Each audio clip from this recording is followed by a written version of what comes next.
Hey guys, Brendan the Scary here, and today is a video. It's going to be a video that I've been constantly putting it off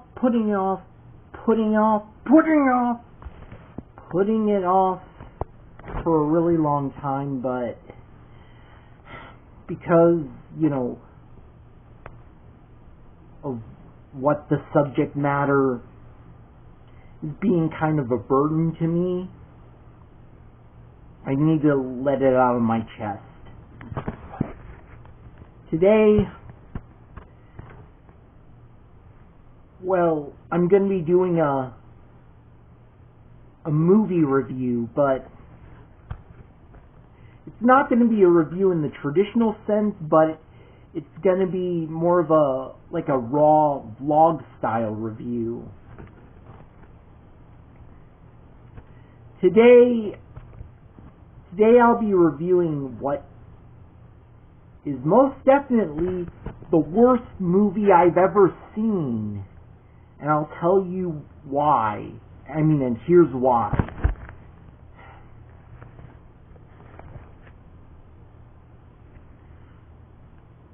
And it's even worse than, Spider-Man Homecoming, because I used to hate Spider-Man Homecoming, and someday I might do a video on why I hated Spider-Man Homecoming or the MCU Spider-Man, but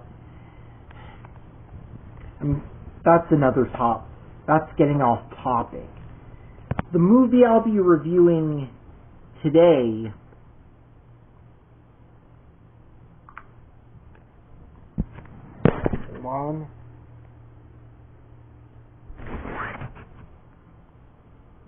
is Amy in a Cage. That's right, Amy in a Cage. This movie is the worst movie I've ever seen.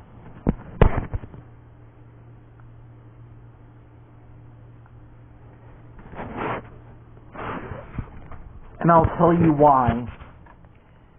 That movie gave me anxiety and panic attacks every time I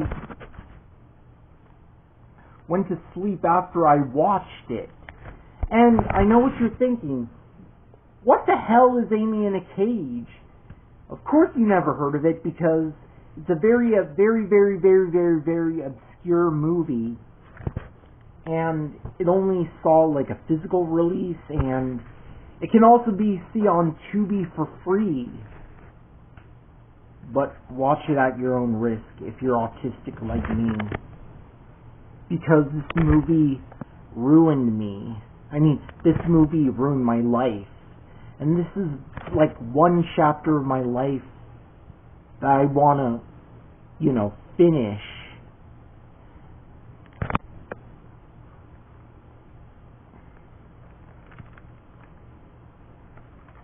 And to prepare for it,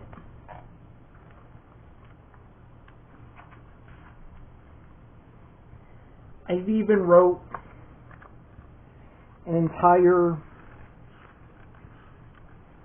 plot synopsis so I don't misremember anything or get off track. Now, the movie is about a mentally ill teenage girl who I'm assuming is 13 to 14 years old, because she looks very young. She looked very young.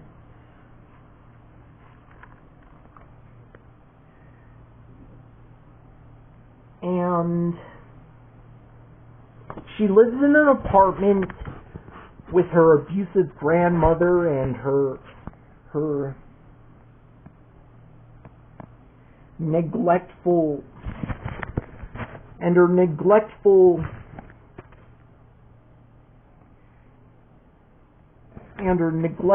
father, Guzzlebird McCree, and her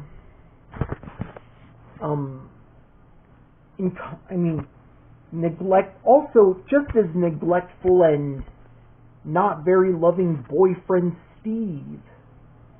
And then there's a handful of other characters like the mayor and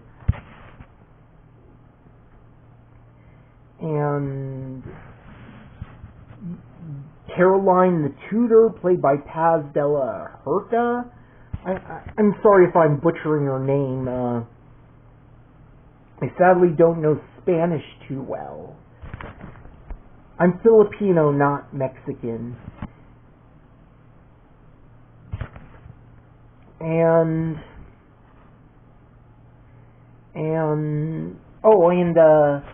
then there's Mr. Bowringer, the creepy pimp-looking character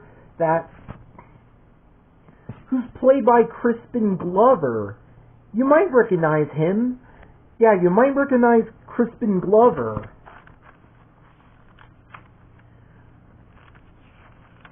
And then there's, of course, the Mosses, which is, of course, a family of 3 consisting of a young woman of indeterminate age. I can't really tell if she's a teenager or young adult. And then there's this kid with this spiky-ass hair that makes him look almost like a real-life anime character. And then there's, of course, another grandma character with dreadlocks and some sort of foreign accent that I can't really tell what it's supposed to be. Eastern European, or I can't really tell if it's Eastern European or South African or South American. But I guess it's, Eastern European. So anyway,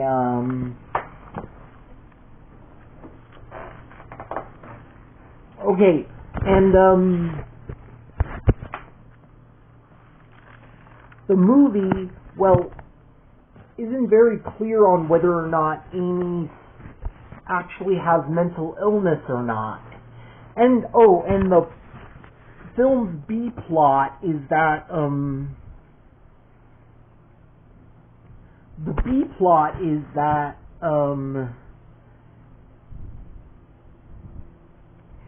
there's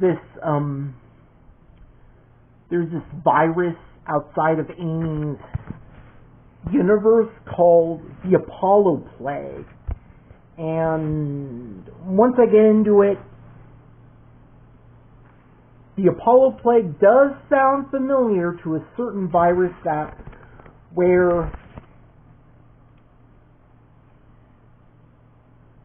we've already dealt with, but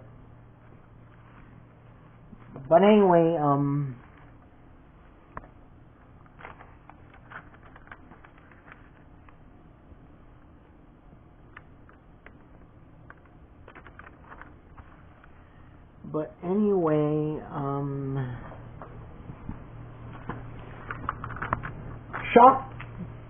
in a shocking turn of events, the film starts out, lighthearted and whimsical and fairy tale-esque, almost like a Disney movie.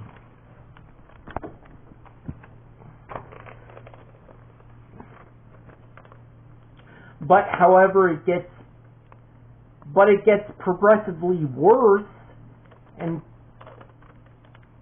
cynical, brutal, and mean-spirited when, after Amy undergoes the Woolworth procedure and, things between her and her family get worse. I know it's traumatizing.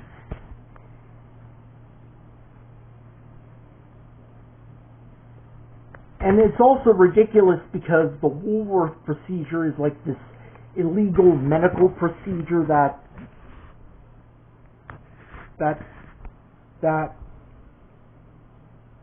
has the exact same name as an old department store that has been closed,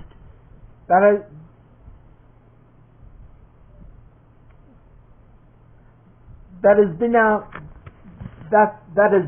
of business for a really long time, even longer than Kmart or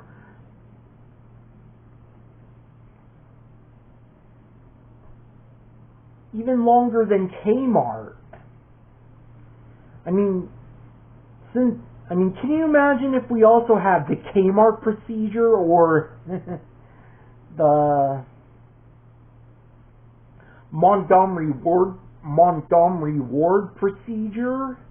And it's actually funny because the Montgomery Ward still exists, just not in my area anymore, because my Montgomery Ward has been out of business for a really long time, but it still exists in other areas in other states here in America.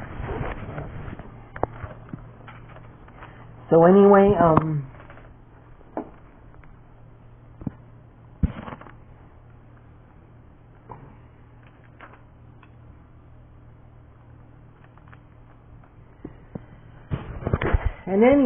during the film, during Amy's spiral,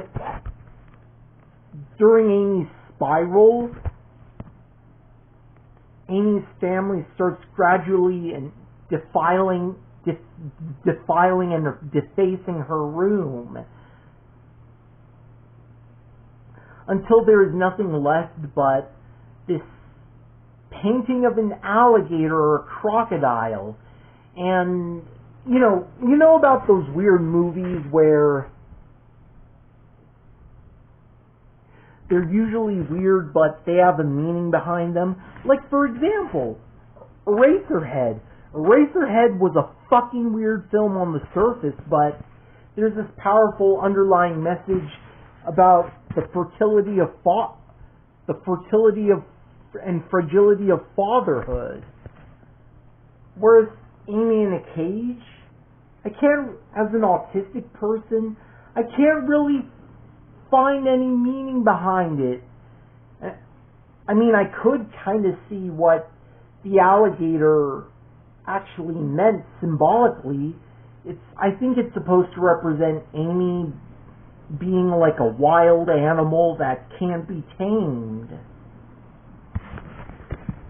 And that kind of speaks to me, because what if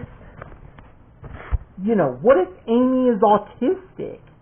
And that's really offensive, because I have autism, but if Amy is supposed to be a depiction of an autistic person, then it's very offensive, because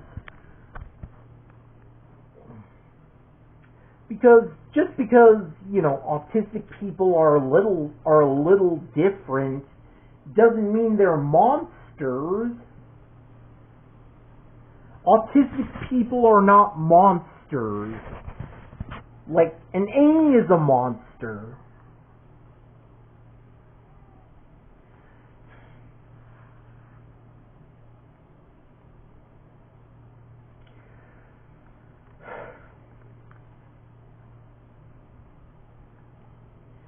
Yeah, Amy is like a fucking psychopath. I'm absolutely positively worried that when Amy grows up, forget about her being a snake charmer or whatever. What if Amy grows up to be a murderer, rapist, or pedophile? Besides, that's what I'm worried about. If Amy grows up, she might become either one of those. Like a murderer, and R-word, and by that I mean, and a PDF file.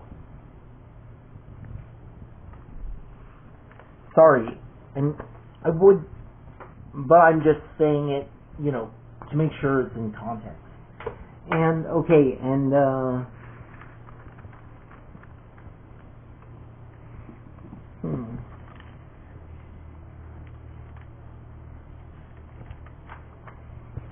And then later on in the movie, we are introduced to Steve, who is this posh, stuck-up, nerdy type who is, like, trying to help Amy, but is reluctant and incompetent. Definitely, like, the worst boyfriend in the history of the world.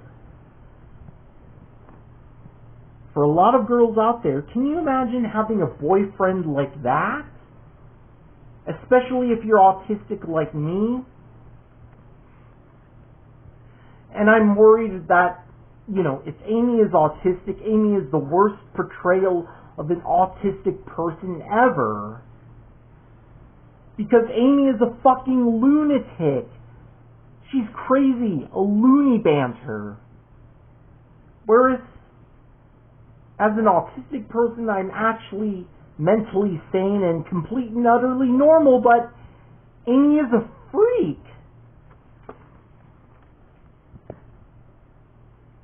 And not only that, I'm probably pretty sure if it's supposed to represent autism, then that movie gives autistic people a bad name.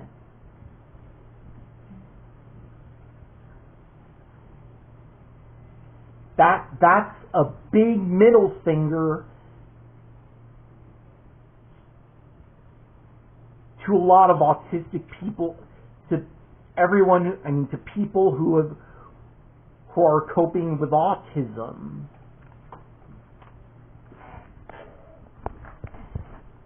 Okay, and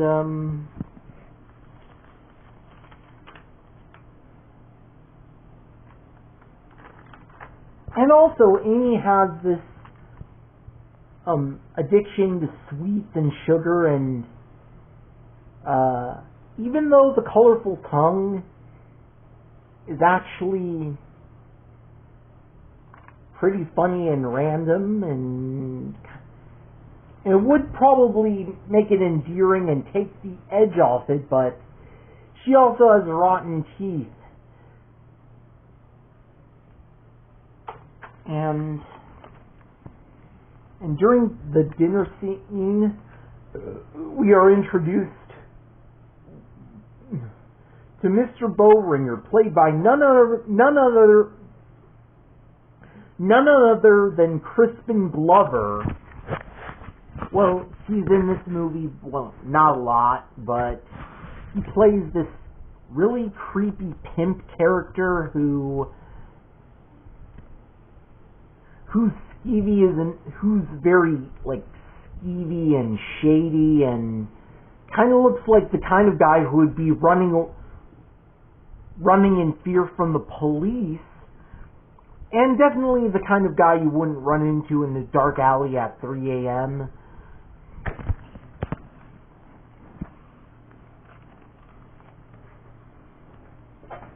And even though he represents himself as polite, kind, you know, I still don't trust him because he kind of represents, metaphorically, a devil in disguise. Just like in the movie, you know, Chocolate, when there was that priest who was describing Satan wearing many guises, and I think I know what he actually meant. It's supposed to be a metaphor for chocolate having something to do with sins. And I've actually seen it before in a documentary, but that's getting off topic.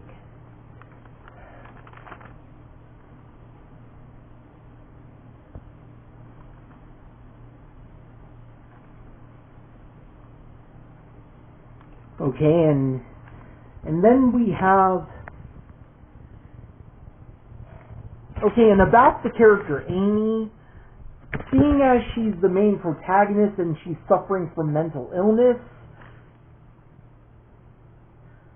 why did Huru Jackson made her into a fucking psychopath? Or sociopath? I don't fucking know. I don't give a fuck. I don't give a fucking shit. But anyway, if you're trying to make, like, the main protagonist, you know, if you're depicting a main protagonist with mental illness, or even autism, or whatever, at least make them sympathetic and likable. and still human. I mean, besides,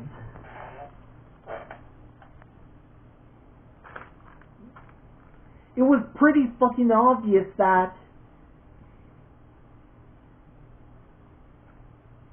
Allison Ashley Arm was going for that lady in Misery when she should have went Heather from Good Burger, because the girl Heather from Good Burger, even though she claims to be a psychopath, she's definitely not, because psychopaths are evil, insane, and like kill people.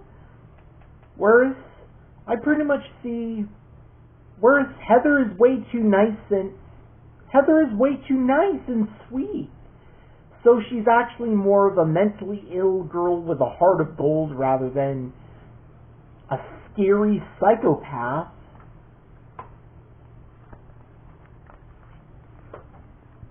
Your typical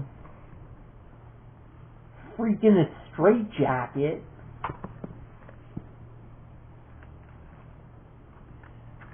Okay, and as they give her the Woolworth procedure, like after that, you would kind of expect Amy to change for the better, like mentally and behaviorally, but after the procedure, all hell breaks loose. Because she's even worse than before. I mean, I could totally see why. Maybe the Woolworth procedure... Well, actually, you know what? The Woolworth procedure reminds me of the mental hospital. And I know how mental hospitals... how drastic and scary mental hospitals can be. In fact, I was a patient I've been to the mental hospital a few times, and it wasn't a pretty picture, and I'm traumatized from it. But anyway, back to the movie.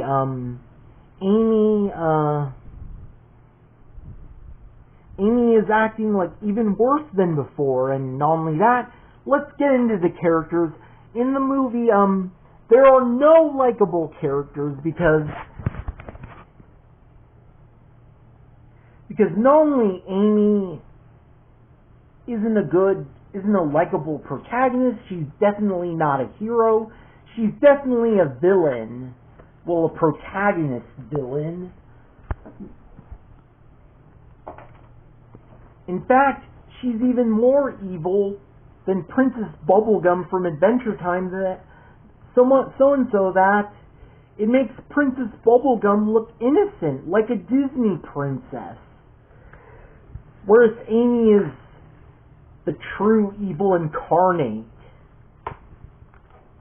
But then you have all of the other characters, and none of the other characters are likable neither. There's no one to root for. They're all unlikable in their own ways, especially Mr. Bowringer, who's creepy, and definitely the kind of guy you can't trust.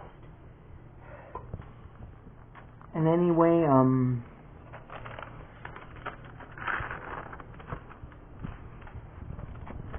and then after that,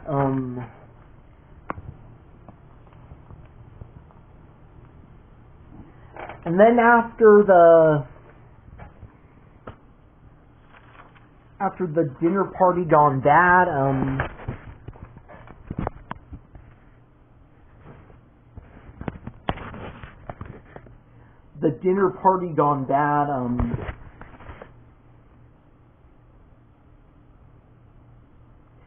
then after, Amy gets that Woolworth helmet thingy removed from her head, and after, making a scene at a dinner party celebrating Mr. Bowringer's birthday, all things actually get worse from there.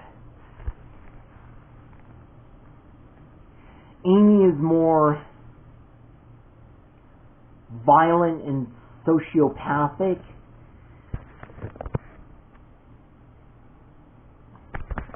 All of her family members and acquaintances are loathing her and, of course, yelling at her and abusing her emotionally, mentally, physically, whatever, and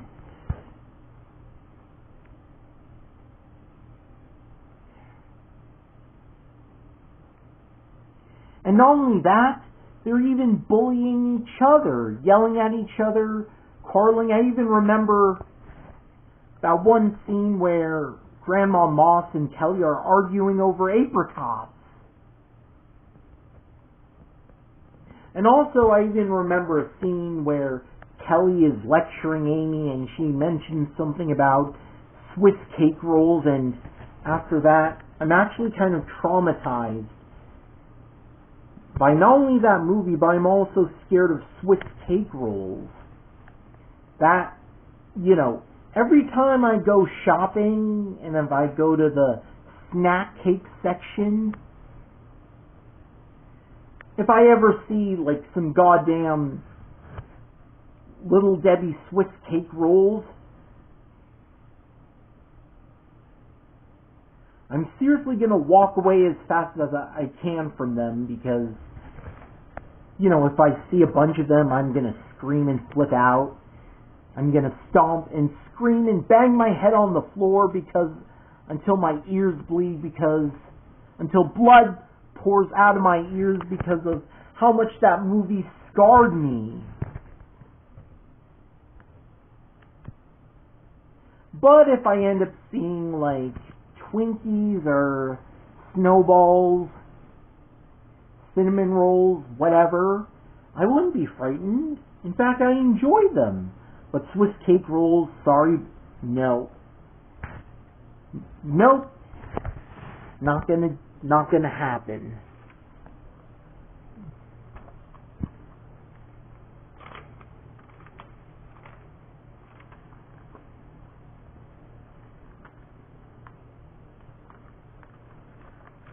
And then later on in the movie, Amy breaks out of the chair she's been tied into, because yes, there was a scene where they tie Amy up into a chair that seems very fetishy. And it makes me want to say, well, as the nostalgia critic would say,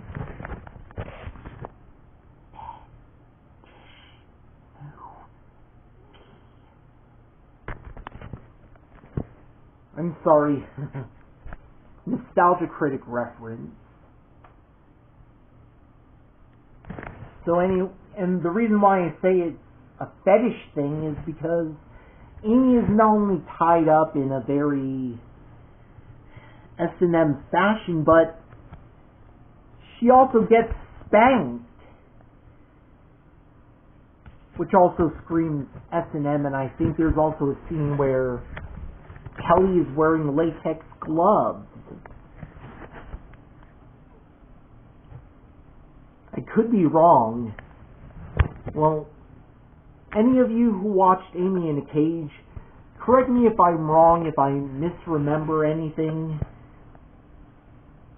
I'm not going to argue, I'm just going to agree with you. Because it's been a long time since I've seen the movie, but I still can't forget it though, so this is why I'm making this review.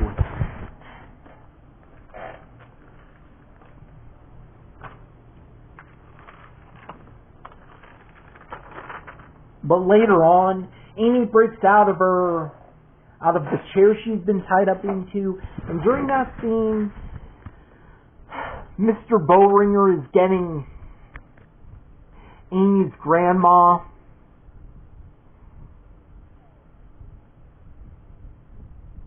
to sign a paper possibly a deed to the house, but Amy's grandma refused, and Mr. Bowringer leaves her, but during that scene, Amy breaks into Amy's grandma's room, and it's just her, Amy breaking all of Amy's grandma's dolls, and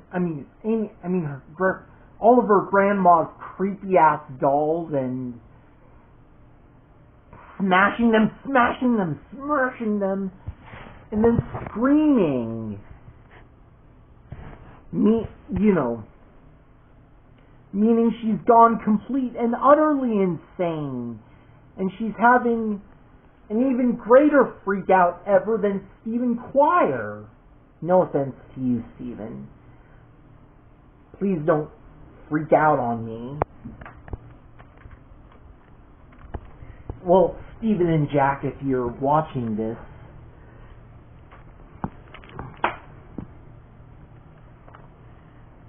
and then after that, when Amy wakes up, tied to a chair again, it actually turns out that Amy's grandma died of a heart attack.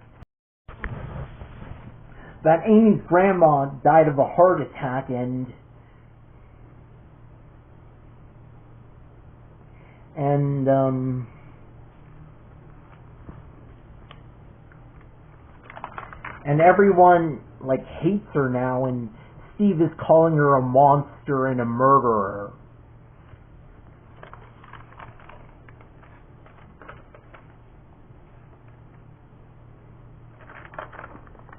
And then after that, we are introduced to more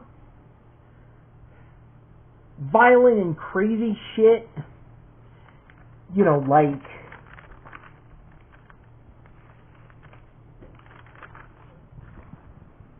And then Amy has this nightmarish hallucination that's definitely David Lynch-esque and looks like something out of American Horror Story or some other horror film. And then during the very end, I also forgot about the Apollo Plague. And the Apollo Plague, in a nutshell, it's basically the coronavirus before the coronavirus, as there's so many parallels, Sorry about that, size limit on my tablet. So, anyway, there's so many parallels between the Apollo Plague and the coronavirus. What is wrong with Huru Jackson? Did he, predict the coronavirus? Because there's a pretty good chance that Amy in a Cage predicted the coronavirus, as there are so many parallels between the Apollo Plague pandemic and the coronavirus. And it pretty much paints a grim picture of our current situation. And I don't want to be like Amy, because I'm actually trying to find the best given the situation I'm in. Trying to entertain myself and, have fun while I'm quarantined inside my own house and I can't get out. Well, not really. I can't get out without a mask and,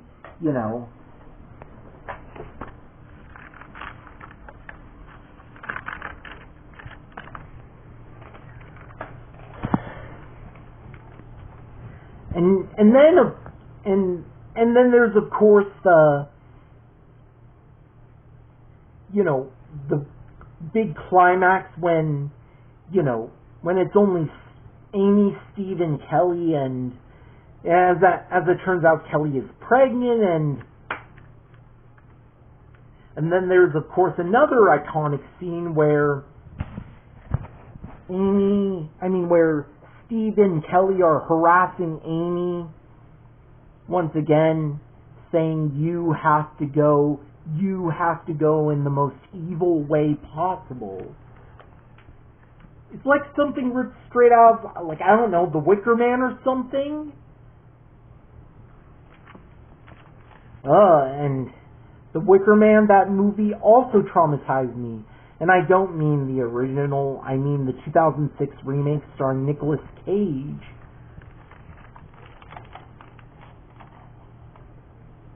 And then there's, of course, the creepy, hallucination that Amy has, and then there's, of course, the finale where the apartment is like seemingly completely empty and deserted and ransacked. There's dust flying everywhere, holes in the wall, and even a live alligator can be seen, and Amy is still tied to a chair and is wearing a gas mask. And then we see Steve, who is so sickly and pale from the Apollo plague that he could very well be a zombie. I mean, he looks exactly like a zombie, like straight up The Walking Dead. I mean, his shirt is all is tattered up.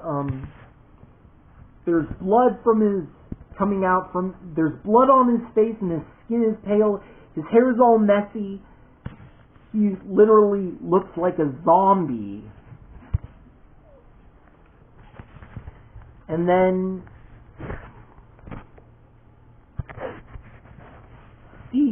but not only that, Steve has also become just as insane as Amy. And of course, he pulls out a knife and is trying to make it look like Amy is killing herself, but Amy wants to kill Steve and is threatening him with the knife. That is until a group of violent squatters, or I don't know, terrorists or whatever, who are all wearing these outfits that look like firefighter uniforms, and they have gas masks and scary weapons, and they start breaking and entering the house in a violent manner, like as if they were in a zombie apocalypse. And Steve starts freaking out over the house being destroyed, and then and then they break into Amy's room, and at first I thought, those people in suits were going to rescue Amy, but no, they were actually keeping her prisoner as well, and Amy tries to leave, but they couldn't, probably leaving her to die of the Apollo plague, and then it ends with those people in those hazmat suits or firefighter uniforms and gas masks nonchalantly dancing, and then Amy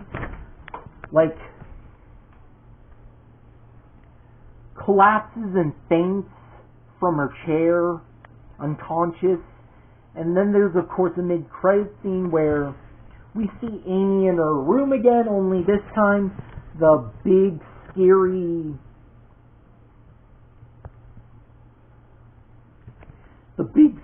guys in those tactical suits or whatever, and Steve are missing and absent, and it seems like Amy has ultimately died from the Apollo plague. Well, presumably, I don't know. I know that movie might seem more ridiculous rather than emotionally and mentally scarring, and it's not disturbing in a traditional sense or in a normal sense, but as an autistic person, it's sensory assault. It gave me anxiety and panic attacks when I go to sleep every time after I watch it, which is why I don't watch it anymore, and I don't show any footage of it. And the only thing I could show was that image off of Wikipedia. And not only that, I've even made the list of the top 10 messed up things about Amy in a cage. Okay, 10. This movie is cursed.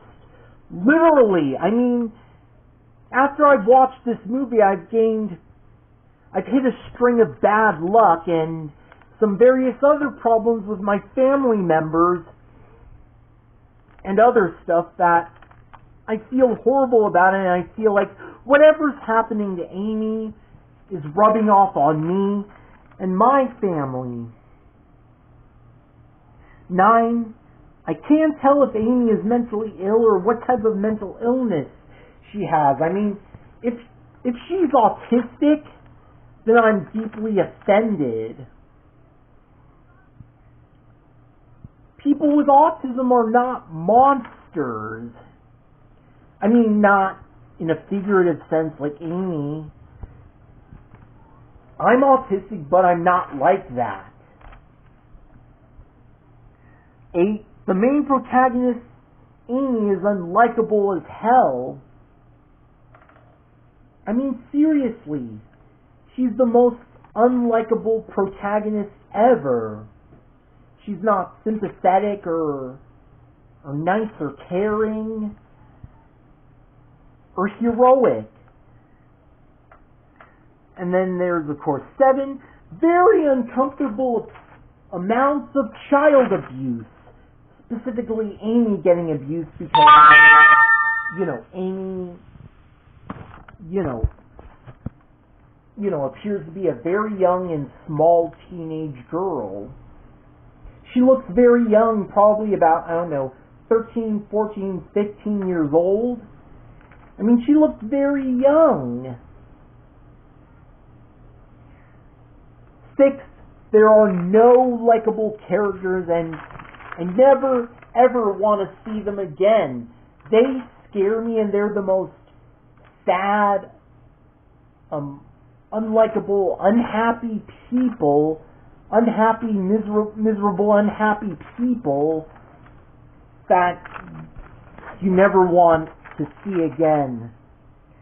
And I'm talking Amy, her grandma, Steve, everyone, even Mr. Bowringer. He's shady as, he's fucking creepy.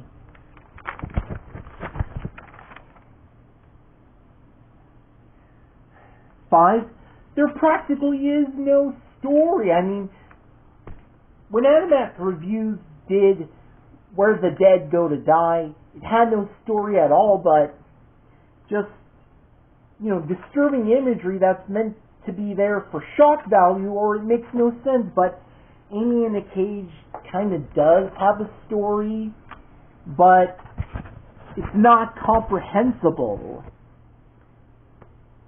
I mean, it's just, a teenage girl's downward spiral into mental illness during the end of the world. And everyone's suffering from it, including me. Not just the characters, but me, because of my anxiety and panic attacks from that movie. Which leads into number 4. The whole movie is Amy spiraling into insanity. Yeah, it's just Amy's downward spiral into insanity, which scares me. 3, the film starts out lighthearted, whimsical, and fairy tale-esque, kind of like an off-brand Disney movie. Almost like a Disney Channel original movie, and it's especially ironic considering that Allison Ashley Arm is an ex-Disney Channel star, as I recognize her from the late 2000s, early 2010s as Zora Lanchester from Sunny with a Chance and So Random. But now that I've seen this movie and how much it ruined my life and it scarred me, I'm actually scared of her. In fact, I actually hate her now. And if I ever see Allison Ashley Arm, I would tell her, stay away from me.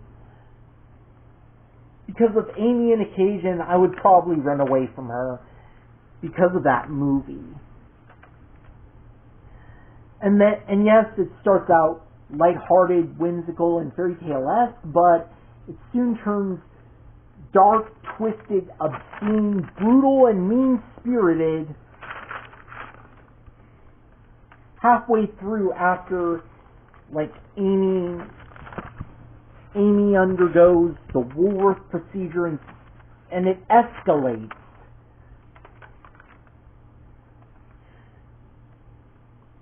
Two, this movie gave me anxiety and panic attacks every time I go to sleep after I watch it because it was sensory overload.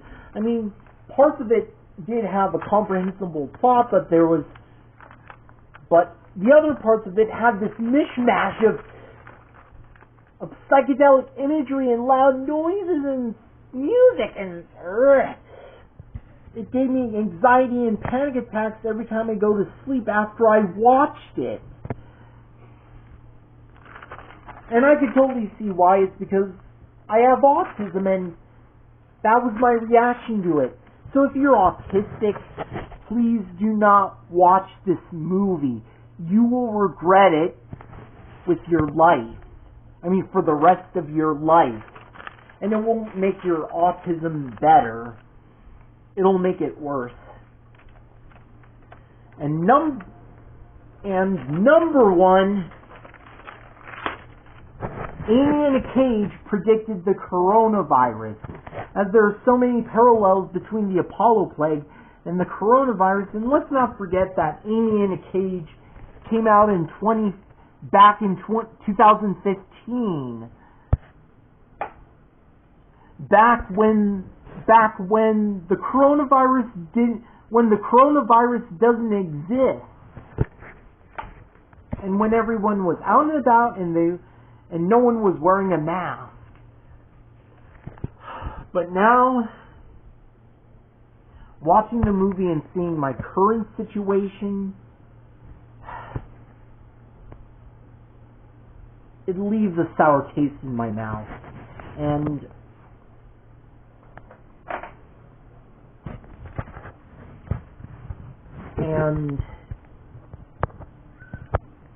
I'm pretty sure the movie hasn't aged well because of the coronavirus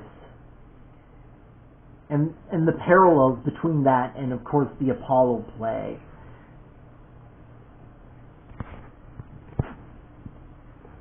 And I need to wrap this up because, size limit.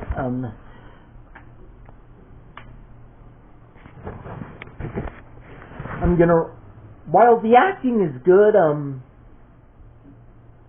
even though it's a little hammed up, especially with Allison Ashley Arm as Amy, the fact that it gave me anxiety and panic attacks every time I go to sleep after I watched it, as well as the fact that the film starts out lighthearted, but then turns sinister halfway through, and then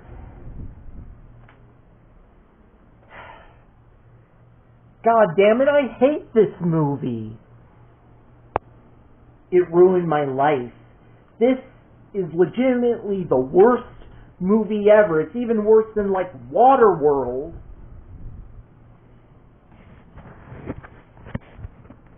And I'm gonna give the movie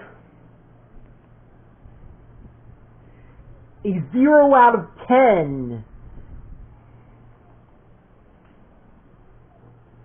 Because of how terrible this movie is. Not because it's a bad movie, but because it gave me anxiety and panic attacks, and the way it is. Like I told you in this.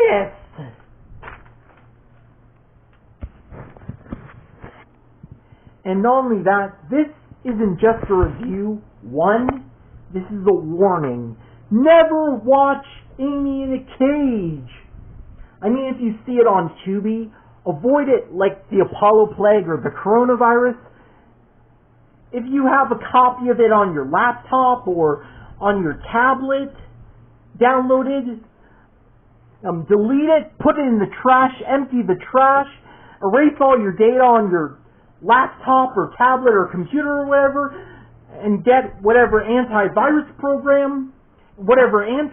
program you have there. Make sure your computer or tablet is clean from it. If you have this movie on DVD or Blu-ray, burn it with fire. Burn it so it never sees the light of day and it burns in hell for all eternity. I honestly feel like that movie might be illegal, but not as extreme as... I mean, even though it's not as extreme as where the dead go to die, it's still just as worse. And not only that, and not just... And this isn't also just a review, and I'm not just doing this for clout or doing this for likes or to get a good wink wink nudge nudge chuckle at or whatever. And I'm not just doing it to get AdSense or money or monetization or whatever the fuck Leafy is doing, but therapy. Yes, therapy, because of how much because that movie ruined my life and it affected me. And not only that, and 3, I believe the movie is cursed, so this is my way of passing the curse on and making sure it doesn't happen again and the curse is lifted. But to anyone watching this, if you want to watch Amy in a Cage just out of morbid curiosity, don't say I didn't warn you. It's your own fault. And not only that, there are a lot of people, there are actually people who like this movie because there's only one movie reviewer that has actually reviewed the movie and he actually loved it. So it makes me believe that there are people who like this movie.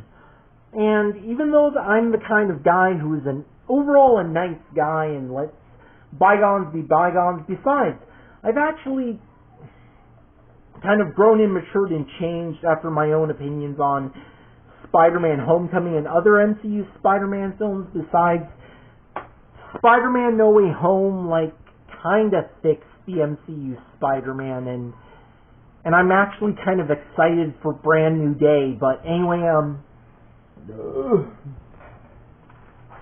if you I swear to God, if you actually like this movie, Amy in a Cage, if you actually think it's good, then you're a freak. A sick, twisted freak. A weirdo. I mean, seriously, if you like this movie, go get a mental evaluation. Go get your head checked. Get some therapy. Get some medication. Anything. Get some help. Because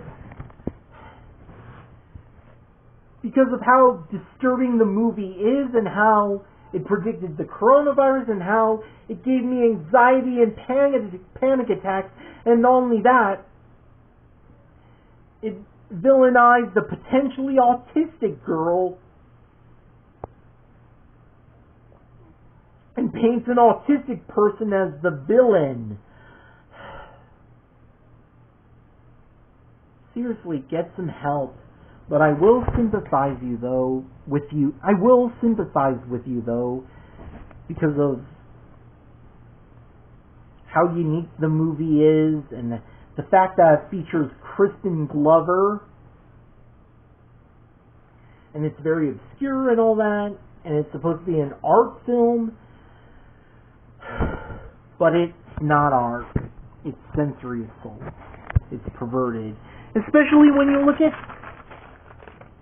this! I mean, this!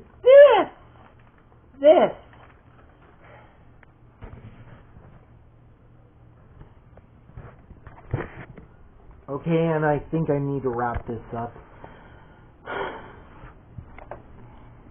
You know, this stresses me out.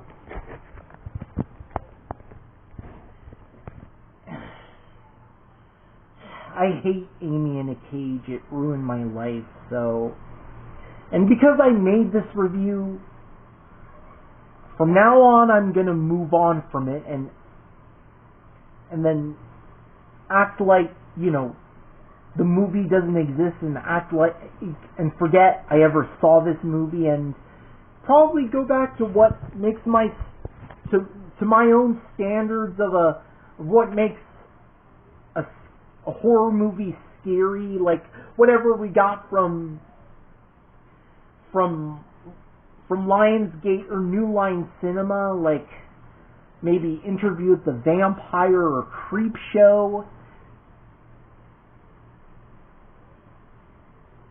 or Jeepers Creepers, because back then times were simple. Those were simpler, happier times, and I was a kid back then.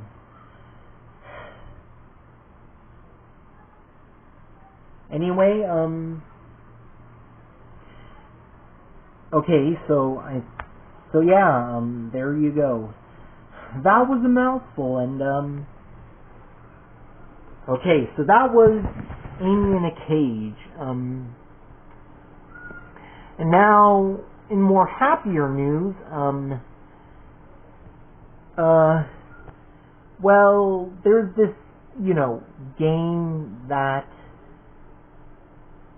there's this particular video game franchise that I'm not really into. The closest I ever got to enjoying it was Zombies. And that's right, Call of Duty Zombies. Yeah, Call of Duty Zombies. And I'm actually collecting the